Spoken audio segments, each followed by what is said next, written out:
कारा साहब ये बताइएगा सर, ये काफी अरसे से इस्तीफों का मामला पेंडिंग में था। कल यका क्या हुआ कि ये फर्दन फवर्दन पेश भी नहीं हुआ, फिर भी ये इस्तीफे मंजूर भी होगा, डी नोटिफाई भी कर दिया गया। इसका जवाब तो स्पीकर साहब दे सकते हैं या आप उनके किसी फर्द से पूछिएगा, मुझे तो उनकी डिटेल का नहीं पता कि ये फैसला स्पीकर साहब ने किस बुनियाद पे किया। कि जो 35 नशिस्तें हैं ज़िमनी इंतखाबात होंगे, इसमें पीडीएम हिस्सा नहीं लेगी, सर उसकी वजह क्या है? अभी तक ये एक ऐलान है जो मौलाना फजलुर रहमान साहब के हवाले से मीडिया में आया है। इसके ऊपर पीडीएम का कोई मुतफिका फैसला या कोई मीटिंग या बाकी इत्तेहादियों के साथ मुशावरत का कोई अमल हुआ नहीं है कि इसके ऊपर राय दी जाए। तोशाखाना के मामले में खान साहब के खिलाफ एक फैसला आया था और ये कहा गया था कि अगले इलेक्शंस तक वो नाअहल रहेंगे। ये अगले इलेक्शंस अगले ज़िमनी इंतखाबात तक थे, ये क्या था मामला, इसको जरा डिफाइन कीजिएगा। इलेक्शन कमीशन आपको पता है अदालत नहीं है, उन्होंने उनको डिसीट किया। फैसले में तो था ना डिस्क्वालिफिकेशन। हाँ, वो बस वही खत्म हो गया ना। उनके कागजात पे एतराज दाखिल किए गए नॉमिनेशन पेपर के ऊपर। There is nothing. Imran Khan sahab को वो डिस्क्वालिफिकेशन अगर थी भी तो वो 1 सेकंड के लिए आप कह सकते हैं, फॉर अ सिंगल सेकंड, और वो खत्म हो चुकी है।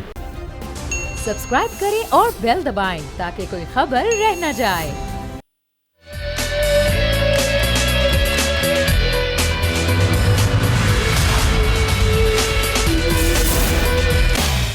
बिस्मिल्लाहिर्रहमानिर्रहीम, अस्सलाम वालेकुम। आप देख रहे हैं प्रोग्राम सलमान मिर्जा के साथ। जनाब, आज की खबरों का निचोड़ यह है, गुज़िश्ता रोज पाकिस्तान तहरीक इंसाफ के 34 अराकीन कौमी असम्बली और एक शेख रशीद साहब की जो सीट थी उसको डी नोटिफाई कर दिया गया।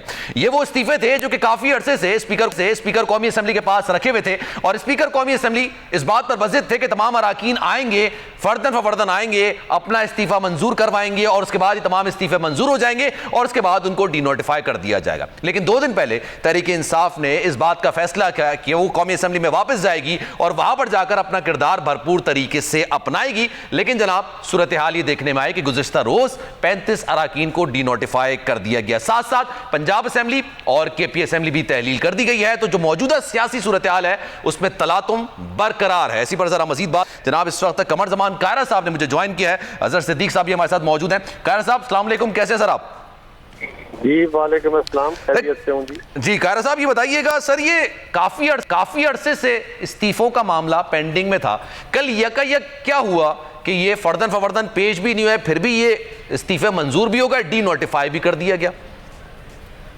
इसका जवाब तो स्पीकर साहब दे सकते हैं या आप उनके किसी फर्द से पूछिएगा, मुझे तो उनकी डिटेल का नहीं पता कि ये फैसला स्पीकर साहब ने किस बुनियाद पे किया। लेकिन सर खबरें तो होती है ना, मतलब डिसाइडेड होता है कि ऐसा होगा। तो आप चलाते हैं ना, हेयर से पे आप खबर दे सकते हैं, मैं तो नहीं, मैं तो मुसद्दका बात करता हूँ। ठीक है, अच्छा ये पहले से डिसाइडेड था सर ऐसा, या ये भी नहीं था? नहीं, मेरे इल्म में नहीं।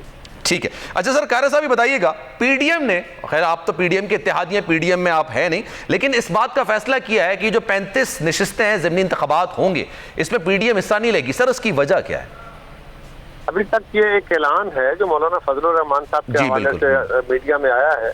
इसके ऊपर पीडीएम का कोई मुतफिका फैसला या कोई मीटिंग या बाकी इत्तेहादियों के साथ मुशावरत का कोई अमल हुआ नहीं है कि इसके ऊपर राय दी जाए। ठीक है, और पाकिस्तान तहरीक इंसाफ ने इस बात का फैसला किया कि खान साहब 35 की 35 नशिस्तों पर उम्मीदवार होंगे। सर मुझे याद पड़ता है खान साहब को अगले इलेक्शंस तक नाअहल किया गया था, तो क्या ये पॉसिबल है प्रैक्टिकली? मेरे इल्म में ये भी नहीं है क्योंकि मैं लीगलिटी नहीं जानता इस केस की।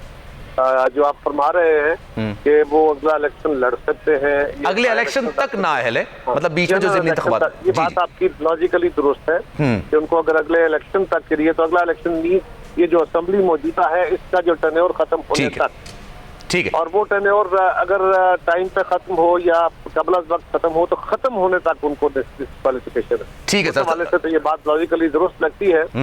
और खान साहब 35 क्या 135 हल्कों से भी इलेक्शन लड़े, लेकिन मेरा ख्याल है अब उनको जरा वो जो सूरत हाल पहले उनको उनके हिस्से में आई थी, अब उसका मुकद्दर उनका नहीं बनेगी, बल्कि उनको काफी सारे दुरुस्त हो गया सर, पॉइंट आ गया sir. Thank you so much for your time.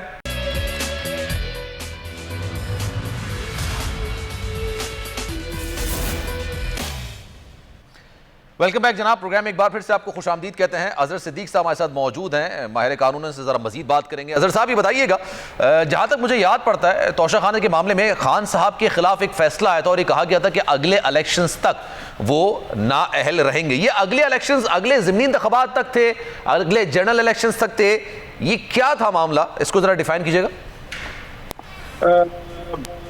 देखिए, बुनियादी तौर पर तोशा खाना में इलेक्शन कमीशन ने गैर कानूनी तौर पर गैर आनी, जो कि इलेक्शन कमीशन आपको पता है अदालत नहीं है, उन्होंने उनको डिसीट किया है।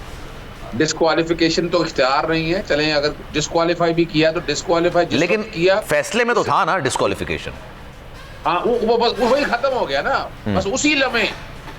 यानी ये जो कहना कि एक टर्म के लिए, 2 टर्म के लिए, जिन टर्म्स के लिए करना है वहां लिखा हुआ है। अच्छा। अगर आप तौहीन अदालत पे सजा होगी अगर आपको तो 5 साल के लिए, अगर आपको सरकारी अफसर है तो डिस्क्वालीफाई होंगे आप 2 साल के लिए इलेक्शन नहीं लड़ सकते हैं। तो यहाँ जो बात है ना, यहाँ तो सिर्फ उस लम्हे की हद तक है, और 7 सीटों पे इमरान खान साहब पहले इलेक्शन लड़ चुके हैं, और बाकायदा जो है वो या तो उनके कागजात पे एतराज दाखिल किए गए अपना नॉमिनेशन पेपर के ऊपर, लेकिन सारे नॉमिनेशन पेपर पे एतराजात रद्द हुए और उन्हें इलेक्शन लड़ा। तो अब भी कोई ऐसा नहीं है, देयर इज नथिंग।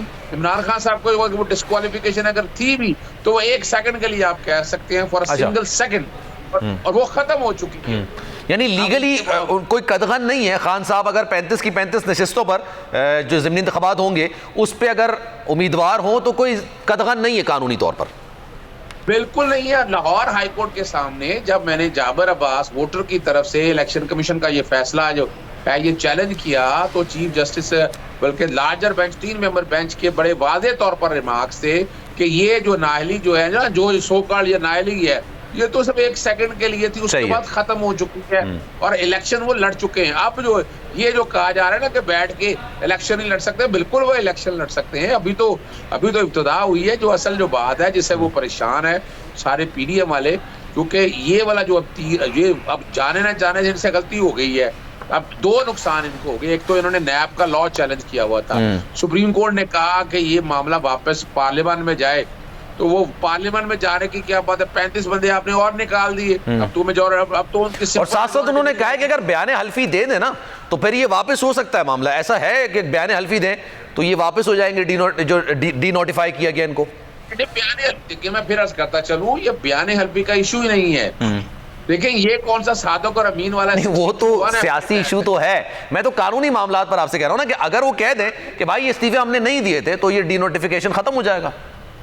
यही तो बात है ना यहाँ पर बैठ के। लेकिन ये क्या कर दिया अब, ये खाली से अगर तो वहां स्पीकर की हद तक होता ना, ये तो मामला इलेक्शन कमीशन की फुर्तियां देखें आप। इलेक्शन कमीशन हाथ में हाथ डाले बैठा हुआ है, ये मैं बता दूं आपको, और वो उनका लाइन चल रहा है। इलेक्शन कमीशन ने तो ऐसे जैसे ही वहां आया, जैसे नोटिफिकेशन तैयार किया बैठा था, और उसी वक्त टाइम। बड़ी दिलचस्प बात ये, वो जो 20 नशिस्तों पर इंतखाबात हुए थे ना, उसमें जो खुसूसी नशिस्तें थी उसका नोटिफिकेशन एक अरसे तक पेंडिंग था, वो जारी नहीं किया गया था, और कल आनन फानन इस्तीफे मंजूर और नोटिफिकेशन जारी।